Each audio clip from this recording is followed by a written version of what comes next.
Hello lovely people, in this video we're going to be talking about level matching your system.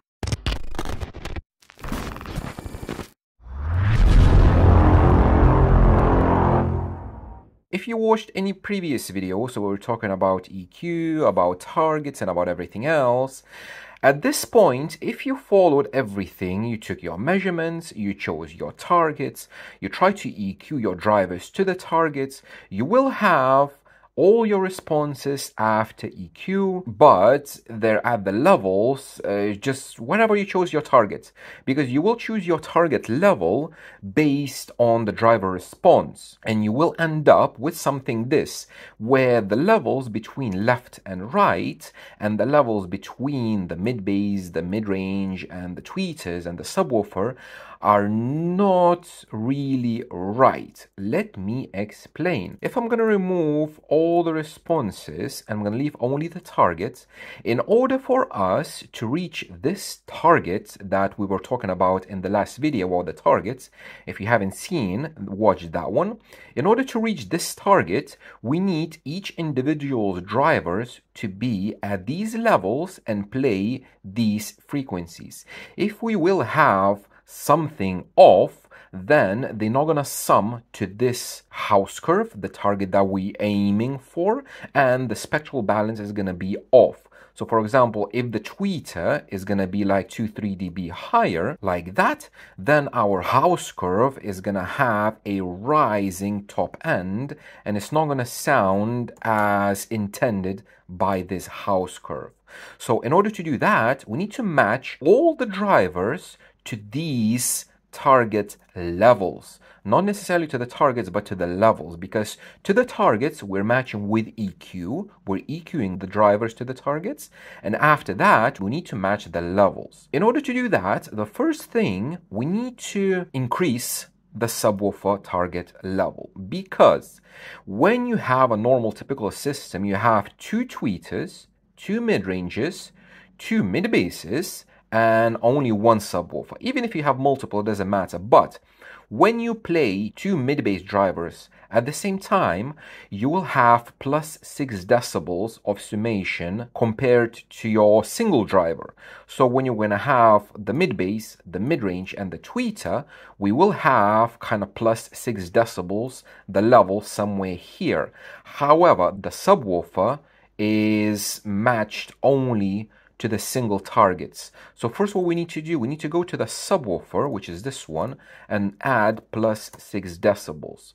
So if we're going to compare it to the overall targets, it looks like the subwoofer level is way higher than the target, but when these mid-bass, mid-range, and tweeters sum, that target is going to be much higher. It's going to be like this. So the tweeters will sum like this, the mid-range will sum like this, the mid-bass will sum like this. So the subwoofer level has to be higher by 6 decibels. Now, this out of the way, we're going to try to match everything to the levels. I will be showing this on this. If you're going to go to actions, measurement actions, it will allow you to adjust whatever curve you want. You can add offset plus or minus, and this offset you will need to add into your DSP channel level or channel gain. So let's have a look. First, we need to identify our weakest link in our system. If we're going to have a look at the tweeters, left tweeter and right tweeter, we can see that both of these tweeters will need to be pulled down a little bit. Okay, let's leave them like that. Let's have a look at the mid-ranges, left mid-range and right mid-range. So both of these, we can see that they are following the target very, very close. So in our system, the mid-ranges are going to be the lowest link, and what we can do, either we can increase the mid-range gain on the amplifier or the channel gain to rise it up to match the tweeters, because we know that our tweeters are a little bit higher than the mid-ranges, or we can choose to pull everything down to match the level of the mid-ranges. Now, what you decide to do, it's up to you. What I like to do is, I like to choose the weakest link, and I like to pull everything down in order to match this. If after level matching you don't have enough level, then you might consider to pulling your weakest link up either with a channel gain or with the gains on the amplifier. But for me, most of the time, it's plenty enough level, so I just pull everything down. Let's have a look very quickly at the mid bass. So I have left mid bass, which is way above our target. We will need to pull it down quite a lot. And the right one exactly the same. So at this point, if you have your gains on your mid bass amplifier up and you have this something similar response, instead of pulling the channel gain, turn your gains on your amplifier down until you match it to the level. In my case, my gains are all the way down anyway. So because these are very, very efficient mid-bass drivers and I have loads of power on them, so I will need to pull the channel gain down. And let's have a look at the subwoofer. Yeah, so my subwoofer response is way down there. So in my system, if you remember from the first video, I did put my Alpine Stator subwoofer and I did connect it just temporary, just to take a measurement on one of the channels which had like 150 watts. So if I would put it on a proper monoblock of like 500 or a kilowatt monoblock, this level would go up. But in your case, if you have a situation like this, you can try to increase your gains of your subwoofer amplifiers, because as I mentioned, we always start with the gains all the way down, and you increase the gain on the subwoofer amplifier until you match the target, something like this. At this point, if you're increasing your gains on your amplifier and you're clipping your subwoofer amplifier, then you need to pull this down to whatever level your subwoofer is comfortable playing without clipping. Let's assume it's something like this. And then what you have to do, you have to pull all your targets to match your weakest link. So if our subwoofer is our weakest link, then I'm gonna choose the target of the subwoofer, which is this, and I'm gonna pull it down by, how much do I need to pull it down? Minus 3.7 decibels. And then I will pull down all of these targets by the same amount, minus 3.7, and I'm gonna try to match it again. So in most systems, probably you will have your weakest link, the mid-range, because the mid-range needs to be EQ'd down quite a lot because it's not a very flat response. So let's assume that in my system, the mid-range is the weakest link. I'm going to assume that my subwoofer response, I did manage to increase the gains on the amplifier and it's not clipping and it's matching like this. Perfectly fine. So what we need to do next is to match all the other drivers to their respectful targets. So let's do this. Let's start with the mid-ranges just to double check if both of them are matching the target and if both of them are matching left and right, because what we need is left side to be on the same level as the right side. So I'm going to choose my left mid-range and my right mid-range. For level matching purposes, it's very, very useful to use smoothing, because for this is very difficult to see like plus minus how much there is. But if I apply the highest smoothing, like 1-1, apply the smoothing, you can see now these lines, even if I'm gonna zoom in a little bit, I can see the difference between these a little bit better. Now let's choose the target, which was this one, and let's work with one driver at a time. So let's have a look at the left one. The left one is pretty close to the target. Now it will differ from the target because we applied the smoothing. You can see if I remove the smoothing from this, the response matches a bit better, especially at the crossover frequency. My response doesn't match at the low end because I need to play with the driver crossovers electrical, so don't look at this. What we want to match is we want to match this level at the band pass. So we will go back to 1-1 smoothing, just like that. I'm going to do this. From this we can see that our left mid-range is slightly higher than the target.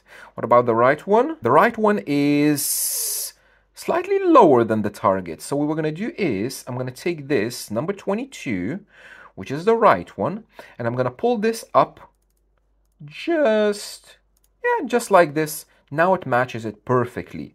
So 0.2, I'm going to take this 0.2 decibels and I'm going to go into my DSP, which is going to be here. So this is in a demo mode, so don't look at this very much. So we have right mid-range, which is this one, right mid-range. I need to add 0.2 decibels. So 0.2, just like that. Now I'm going to disable the target and I'm going to choose my left mid-range. So the left one is slightly higher. If I'm going to choose left mid-range here, I'm going to go down something like this. See, it matches perfectly. Maybe like this. Yeah, that matches perfectly. Minus 0.2. So left mid-range, which is going to be this one, I'm going to do minus 0.2 decibels. And now these mid-ranges, if I'm going to remove smoothing from both, they are matched to each other and they are matched to the target perfectly. Nice. Let's do the same with the tweeters. Again, with the tweeters, let's apply the smoothing. Even 1/3 for the tweeters is going to be fine. There we go. Let's enable the target for the tweeters, just like that. So now I see that I need to pull down the tweeters, both of them. Let's pull down the left tweeter. Let's see how much we need to pull it down. Left one, something like this. It matches the target. Minus 1.9. Go to DSP, left tweeter, minus 1.9. Enter. Let's check the right one. So I'm going to disable the target because I'm matching left to right. Right tweeter, let's pull it down like this, I guess. Yeah, minus 1.1. Right tweeter, minus 1.1. Enter. Now my tweeters are matched to each other and they are matched to the target. Let's remove the smoothing. Let's double check. See, perfectly. Let's do exactly the same with the mid bass. This is my mid bass target. Left bass and right bass. Ooh, they're very, very high. Again, let's apply the smoothing. Left bass, let's pull it down. Again, as I mentioned, if you have your gains on the amplifier up, you can reduce the gains on the amplifier, or alternatively, you can reduce the channel gain in the DSP, what I am doing here. It's minus 7.7 on the left bass. So there we go, left bass, minus 7.7, there we go. Then I'm going to choose the right bass and I'm going to remove the target and let's pull the right bass. There we go, minus 8.9, minus 8.9, there we go. If I'm going to remove the smoothing now, they're matching each other perfectly and they are slightly above the target because the smoothing kind of messes up everything. So now I'm gonna pull it down without the smoothing just to better match. Yeah, like minus 1. We can see minus 1 for right and left. I'm gonna add another one. 8. Yeah, another 1 dB. So I'm gonna add minus 8. And this one minus 9. And then we have everything matching perfectly. And basically after this, if now I'm gonna enable everything, the tweeters, the mid-ranges, the subwoofer, this I'm gonna reduce it a little bit just to show you better. And at the same, the targets, tweeter, subwoofer, this one and this one. Now we can see that after this is done, individual drivers have the same level as the target. When they're gonna sum all of them, they will have the same level as our house curve and they will blend perfectly nice with a subwoofer and everything is gonna be very, very cool. So basically this is pretty much how you level match in REW when you have your responses EQ'd and everything. You just go to actions, measurement actions, and you play with this and all of these numbers that you have, you enter them in the DSP channel gain and then you're gonna have your system level matched. Now, after level matching, if you feel that you don't have enough volume, then you will need to find your weakest link in your system and try to, again, as I mentioned, try to increase the gain on the amplifier just to bring it up a little bit in order for the other drivers not to pull them down that much. But in most cases, the mid bass will have to be pulled down quite a lot, because in most systems, without proper level matching, the mid bass is just overpowering everything, and it sounds very, very like, some people say it sounds punchy, but to me it sounds dirty when there's too much mid bass. So again, it will depend on the house curve you choose, and it will depend on the crossovers that you choose. But this is pretty much just a demonstration how to level match your systems in order for them to play according to your targets. So thank you very much for watching, guys, and I will see you in the next one.